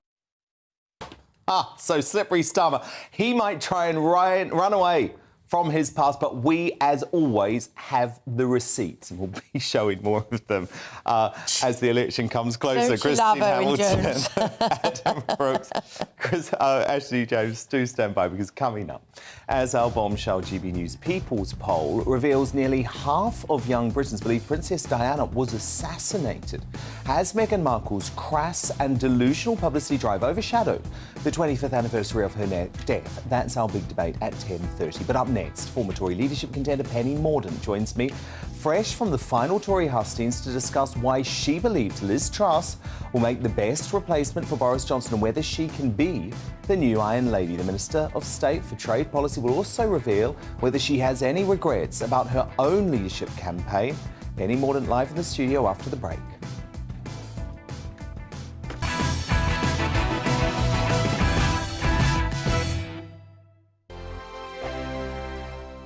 Join my show Farage, 7 p.m. till 8 p.m. Monday through Thursday. And there you will get opinion, analysis, debate, and I'll cover stories that nobody else dares to touch. You've been cancelled. Join the club. Oh, my goodness me. And then for the last 15 minutes, talking pints. We're over a drink. We have a civilised conversation with someone. We very often disagree, but we do it in a grown-up way. Come and join me on Farage.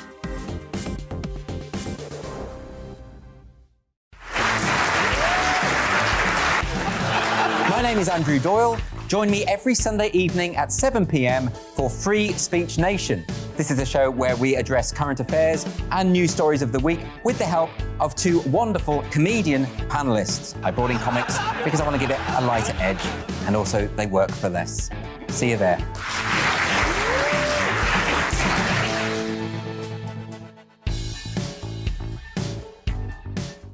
Hi there, it's Stephen and Anne.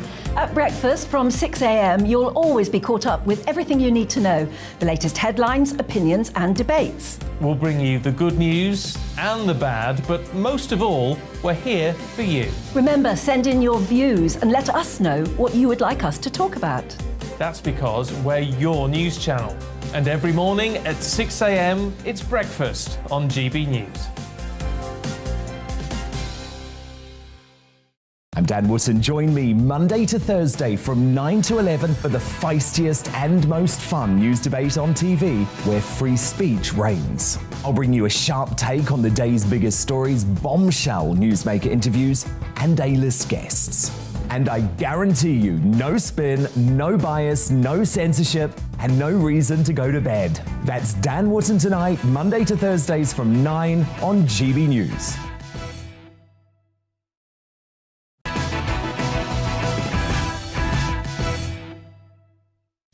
Another look at tomorrow's newspaper front pages coming up, but it's time for the latest in the battle to be PM with top Conservative Minister Penny Mordaunt. And it's finally over. Liz Truss and Rishi Sunak completed their final stint in a string of Tory leadership hustings at Wembley in London tonight.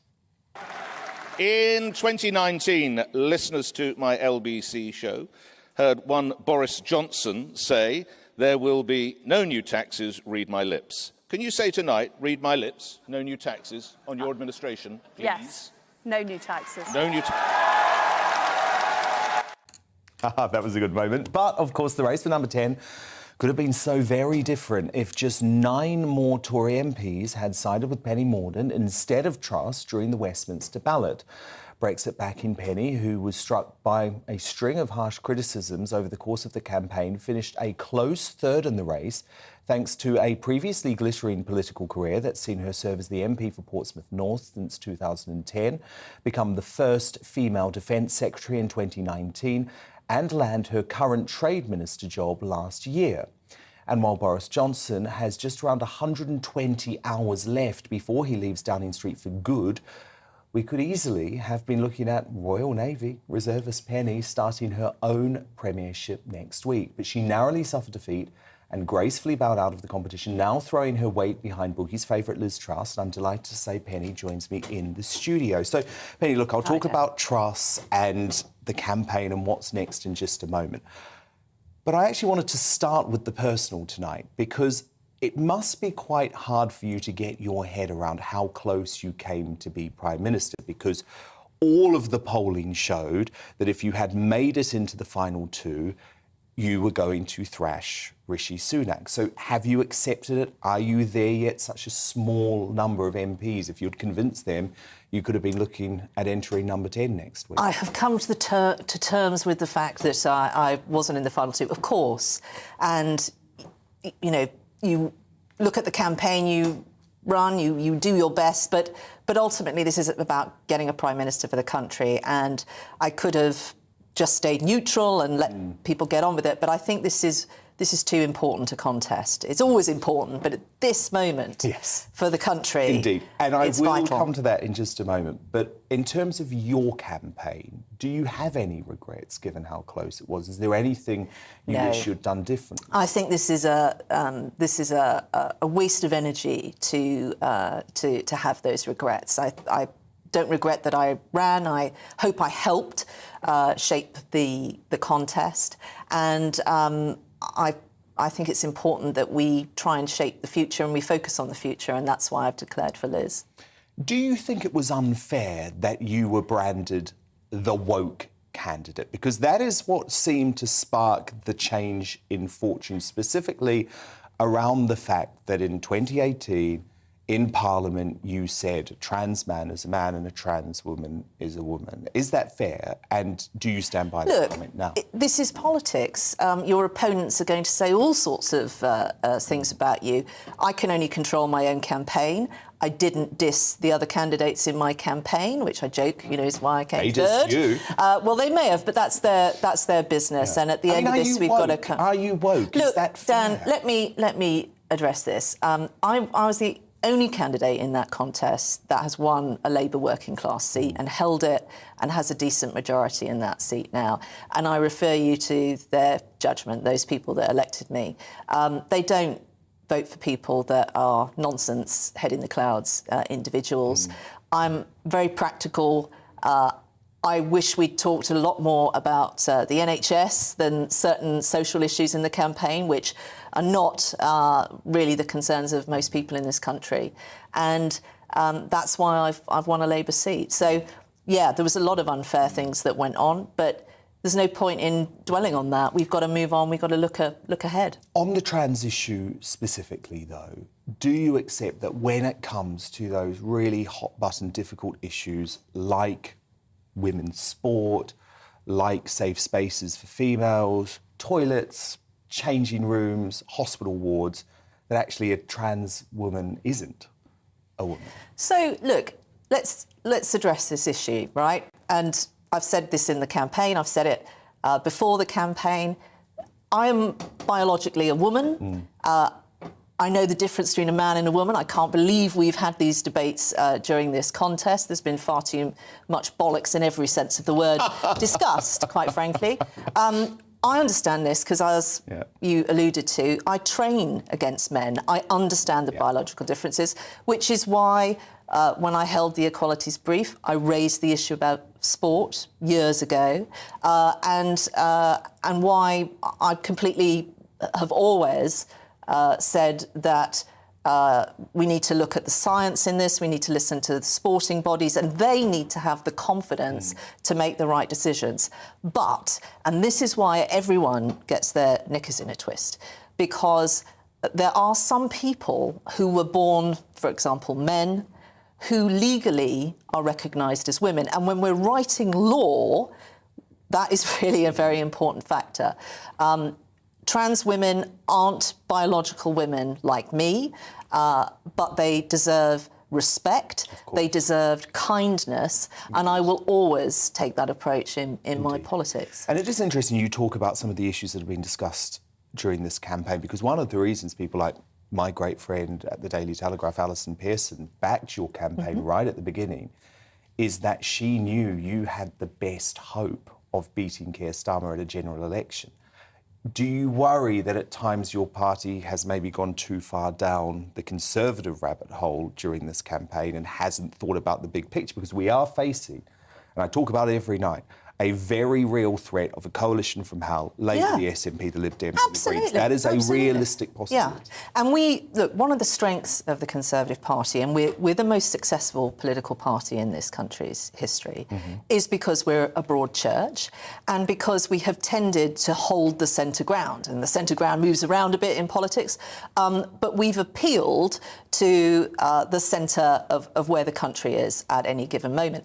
I don't think that's changed, and I think the challenge for the new leader is to build that team. It's to be able not just to reach across the Conservative Party and bring it together, but to reach across the country and to be relevant to people.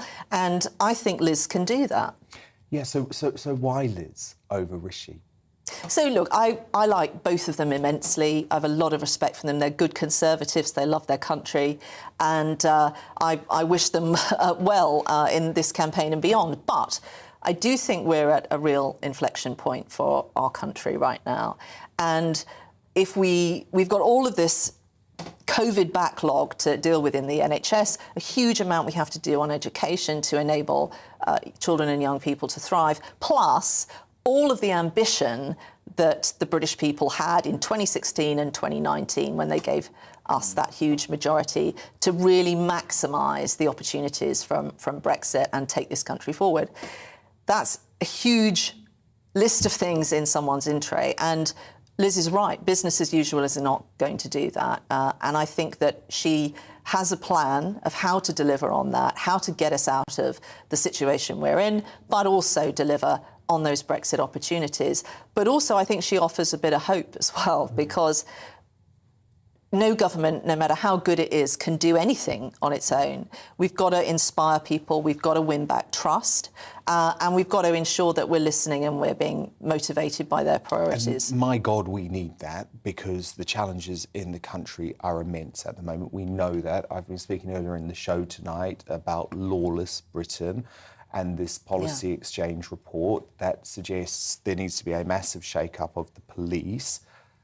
Do you think the police have become too woke? I mean, do you approve of them taking the knee and dancing the Macarena? Look, I want to take a slightly controversial view on this, because I spend a lot of time with my police, what they do during the day, but also riding shotgun with them on patrol at night. And I can tell you, the police in my area, the thing that takes up their time and pulls them away from responding to that burglary and all of those things, it's going to deal with someone that's just called a suicide in, because there's not a mental health crisis team.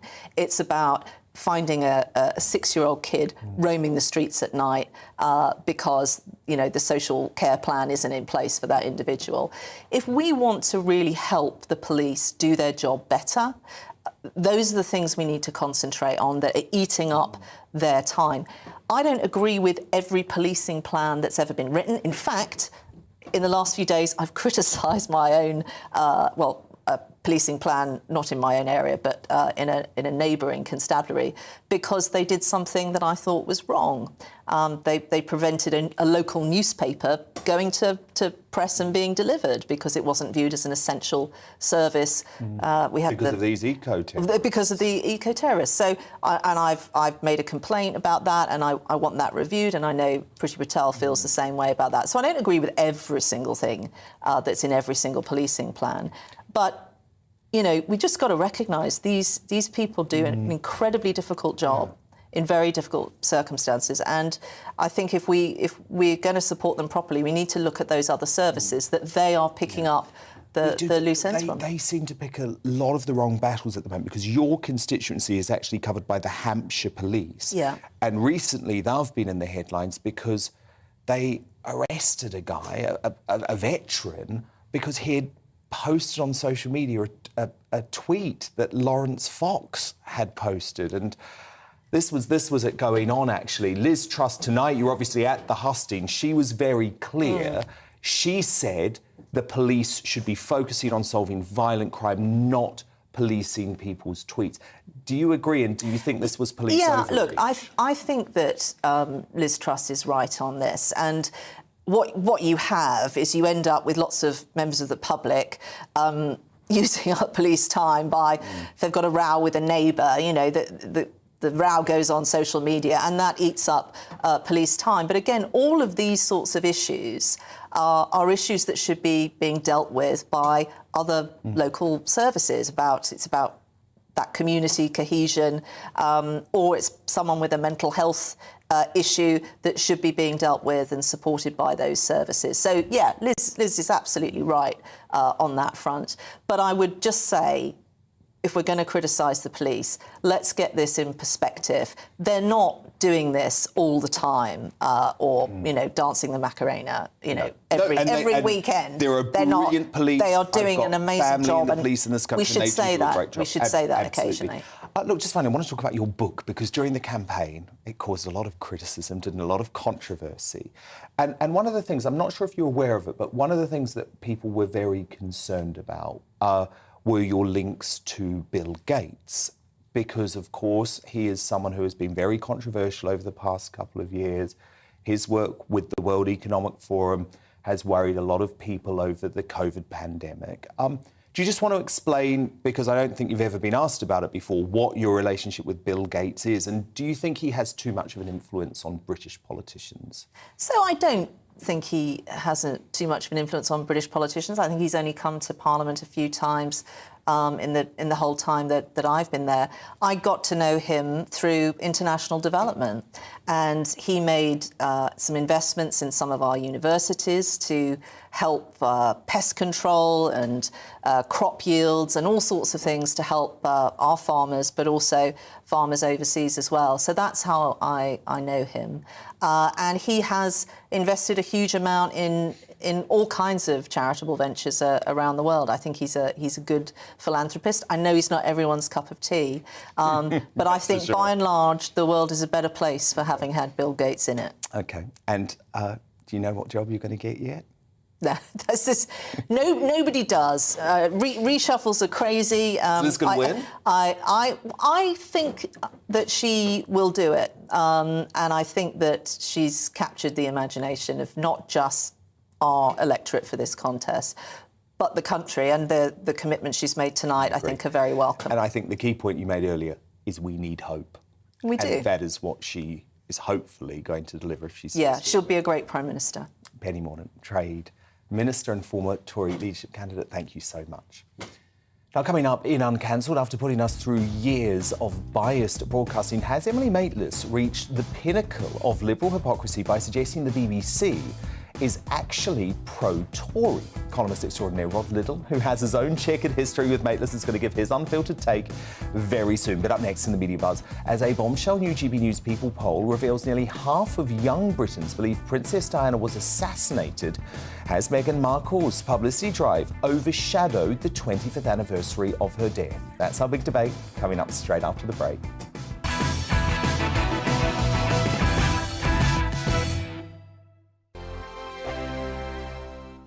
Join my show Farage, 7 p.m. till 8 p.m. Monday through Thursday. And there you will get opinion, analysis, debate, and I'll cover stories that nobody else dares to touch. You've been cancelled. Join the club. Oh, my goodness me. And then for the last 15 minutes, talking pints. We're over a drink. We have a civilised conversation with someone. We very often disagree, but we do it in a grown-up way. Come and join me on Farage.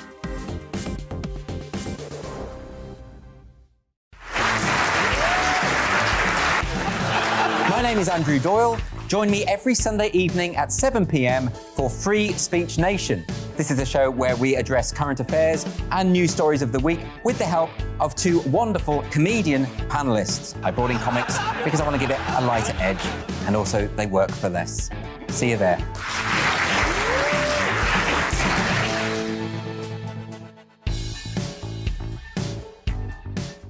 Hi there, it's Stephen and Anne. At breakfast from 6 a.m, you'll always be caught up with everything you need to know, the latest headlines, opinions and debates. We'll bring you the good news and the bad, but most of all, we're here for you. Remember, send in your views and let us know what you would like us to talk about. That's because we're your news channel. And every morning at 6 a.m, it's breakfast on GB News. I'm Dan Wootton. Join me Monday to Thursday from 9 to 11 for the feistiest and most fun news debate on TV, where free speech reigns. I'll bring you a sharp take on the day's biggest stories, bombshell newsmaker interviews, and A-list guests. And I guarantee you, no spin, no bias, no censorship, and no reason to go to bed. That's Dan Wootton tonight, Monday to Thursdays from 9 on GB News.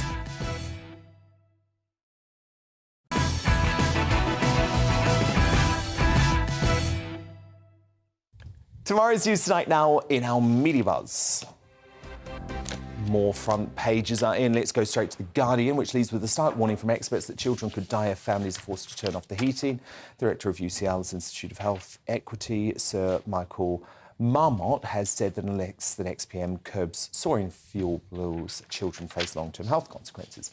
The Daily Telegraph leads on news from tonight's hustings with the headline that Truss hints she may axe motorway speed limits. I heard about this. This was after she said she was prepared to review road laws. A lot of people are going to be loving that. We'll talk about it more on the show tomorrow.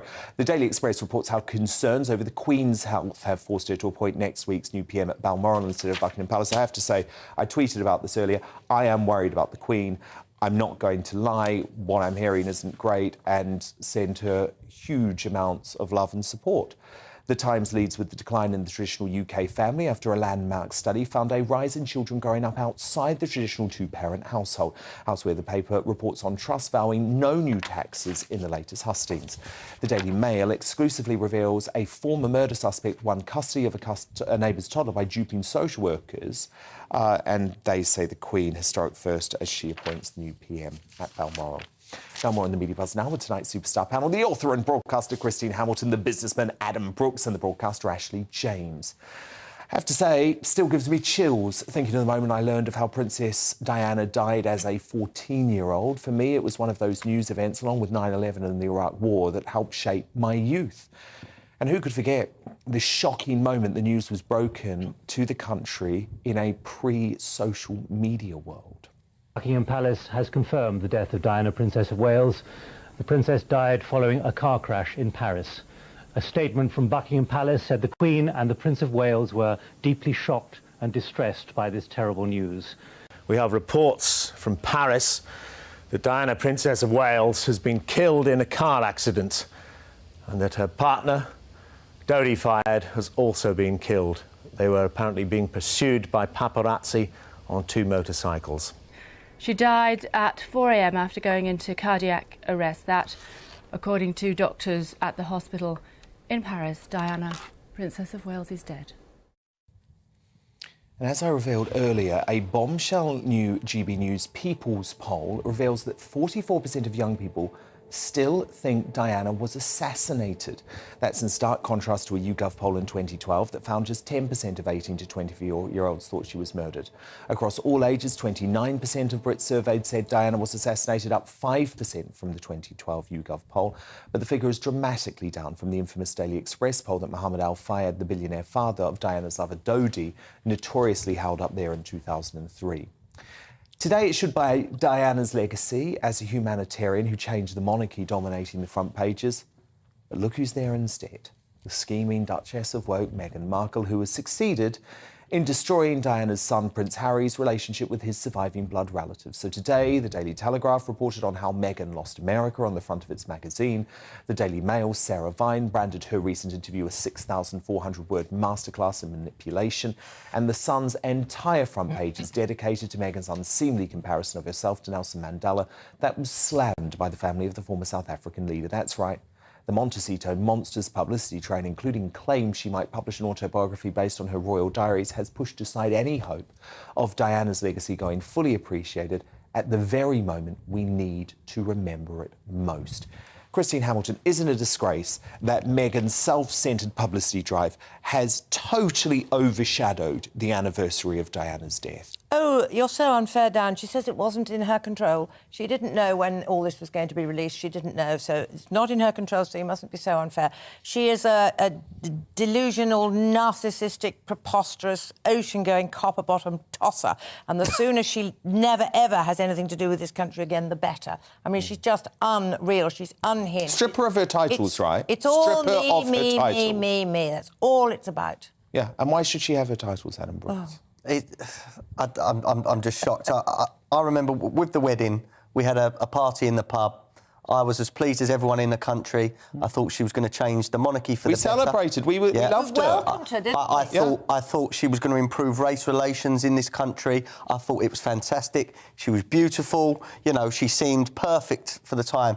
All it's been is me, toxic and attention-seeking, and I'm sick of seeing her on our TV. Do you defend Meghan Markle, Ashley James?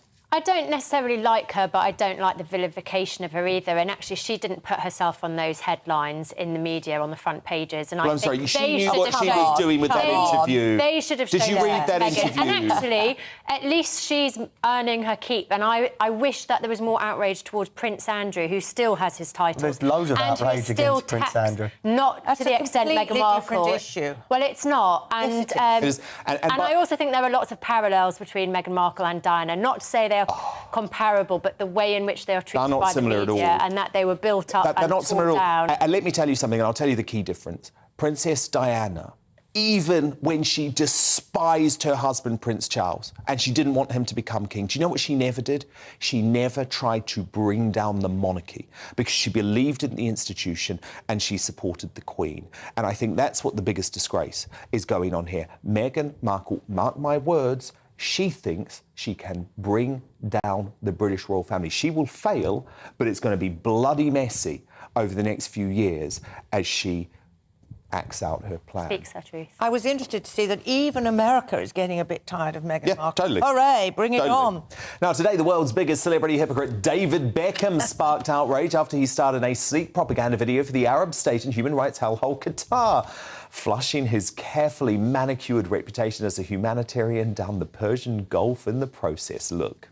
Qatar really is an incredible place to spend a few days on a stopover. Welcome to Doha, David. The modern and traditional fuse to create something really special. It's one of the best spice markets that I've ever been to. This will go down as one of my favourite mornings. This is perfection. I cannot wait to bring my children back. Perfection. How outrageous. As I write in a new column for the Mail Online tonight, Beckham has made his choice and I accept that, but we can now ignore his virtue signalling forevermore, knowing that he is a man devoid of values who will always put money before morals. He doesn't give a damn about the rights of women. He doesn't give a damn about equality for gay people. He doesn't give a damn about mistreated immigrant workers. No, David Beckham cares about one thing, the size of his bulging wallet. Ashley James, Adam Brooks, Christine Hamilton, do stand by because coming up, the crowning moment of the show as we reveal today's Greatest Britain and Union Jackass. But next, where does biased broadcaster Emily Maitlis get off describing the BBC as pro-Tory? Now, Rod Little, he's had run-ins with Maitlis in the past. He's uncancelled on that next. First, though, very quick look at what's coming up in tomorrow's show. Coming up on Dan Wootton tonight, what if climate science is as flawed as the science behind our ruinous lockdowns? Former Tory and UKIP MP Douglas Carswell delivers a critical warning about Britain's unhinged march to net zero. And why are gender-critical academics still being censored in the name of trans extremism? Music lecturer Kathy Boardman could lose everything after being sacked for her views on sex. She joins me live. Plus, Voice of the People Charlie Lawson and unfiltered funny man Jim Davidson sound off on the issues that matter to you, and I'll break down the day's biggest developments with my superstar panel, Conservative commentator Dominique Samuels, former Tory London mayoral candidate Sean Bailey, and the author and journalist Amy Nicole. That's Dan Wootton tonight, Monday to Thursday from 9 p.m. till 11 p.m. on GB News. But it's time now for Uncancelled. And this is where Britain's top commentators speak out on controversial issues without the fear of the cancel culture sweeping the rest of the media. The dust still hasn't settled after ex-Newsnight presenter Emily Maitlis claimed last week that, quote, Tory cronyism has infected the heart of her former employer, the Brexit-bashing corporation, otherwise known as the BBC. Look. Put this in the context of the BBC board, where another active agent of the Conservative Party, a former Downing Street spin doctor and former advisor to BBC rival GBNews, now sits. The criticism comes from someone who has, of course, always been steadfastly impartial while being paid for by us at the Beeb.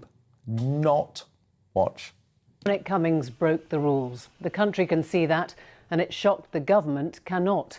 The longer ministers and Prime Minister tell us he worked within them, the more angry the response to this scandal is likely to be. At what point do you say, actually, democracy is not as important as the future economy and stability and prosperity of the country right now? It is consistent casual racism. That's not casual racism week at all. after week from It's you. not casual That's what you racism whatsoever. trade in. What Brexit vision will be on your manifesto then? Well, we will decide what our manifesto position is, as we normally do. Rod Little, is Emily Maitlis in cloud cuckoo land to suggest the BBC is pro-Tory? Well, I think we ought to take our hats off to her, Dan, in that she has at least, perhaps through that brilliant journalistic career which she honed at the BBC, discovered a Tory in the BBC, which is presumably she meant Robbie Gibb. Yes, that's what she means. We know about Newsnight. We know about the programme that she worked for. We know that there wasn't a single person on that programme who voted in favour of Brexit.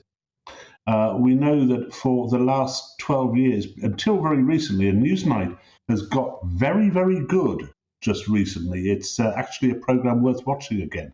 I know it clashes with you, Dan, so I probably shouldn't say that. Yeah, I'm just I'm not going to say anything, Rod. Move swiftly along, okay? It has got a lot better. But in the period from 2008 to 2022, its audience declined from 900,000 to 200,000. I mean, that is phenomenal. Never has there been a better example of the term go woke, go broke than with Newsnight. Because under its editor, Esme Wren, and with grandstanding presenters like Emily Maitlis and what's his name, Goodall, and all the other lot there. Lefty Lewis, we call him. Lefty, yeah. But the entire production team, and I was told this when I came out of that interview you showed a clip of, that, you know, the production team had thought I shouldn't be allowed on the programme in the first place. And that was the reason that I was subjected to abuse, for which Emily Maitlis later had to apologise. Because this is the point. She knows, she must know. I don't think she's a particularly brilliant journalist. If you heard that dreadful intro to the Dominic Cummings stuff with that laboured not at the end of every sentence, you know, I'd be sacked if I tried anything like that, because it's just so hackneyed and dull. But she can't be so stupid as to think that the BBC hasn't got a distinct left-of-centre liberal bias.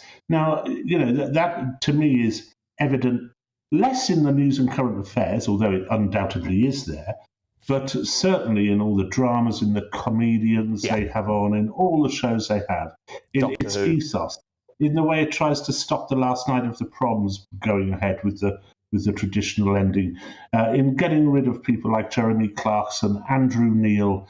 It does not like people who do not toe its ideologically very, very, very liberal line. And I think the problem for Emily Maitlis, and I'm glad she's got off to do a programme where she can indulge in her infantile and stunted worldview, because that's clearly what she's wanted to do for a very long time. I think her problem when she was at Newsnight is that she, and this is true of much of the BBC, was surrounded in this bubble, firstly of people who work at the BBC and all who all agree with her, and secondly on Twitter. She's got this big Twitter following who would write in every week and say, oh, well done for standing up to the bigots, well done for standing up to those awful Tories. And she somehow seems to think that that's the world, which makes me think she is very, very stupid. And yeah, I've met her, you know, and she doesn't seem in a person-to-person way particularly stupid. But the stuff she comes out with is genuinely deranged. It is genuinely mad.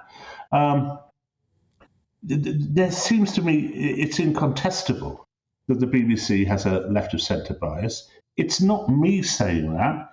It's a whole bunch of objective reports from objective institutions and unobjective institutions, including the BBC, have found that it's biased on a whole range of issues. It is also the view of the current Director General, Tim Davie, who, when he came in, said, yeah, there is a bit of a cultural bias here, and we've got to do something about it. And the very first thing he did was reverse the decision on the last night of the proms.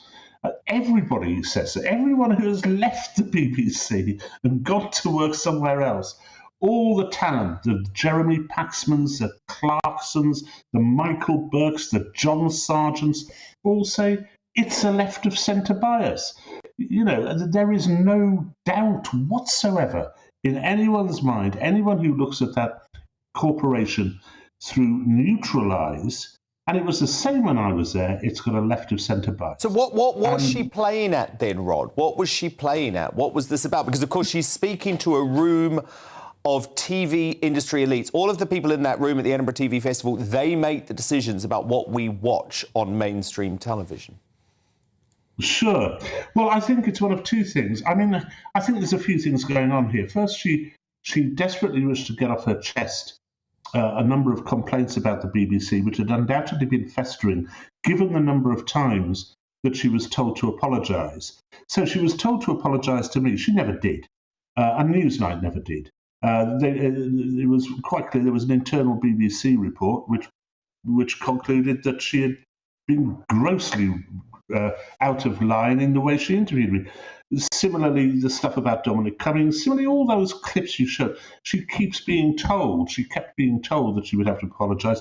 Never did. Never thinks she's doing the wrong thing. She has never, ever been in the wrong. And I think that she's been captured by the absolutism of the middle-class liberal left, which thinks it is impervious to criticism and can never do anything wrong. And I think that was part of what she was talking about at that festival. The other side of it, I think, is that maybe she is that dim.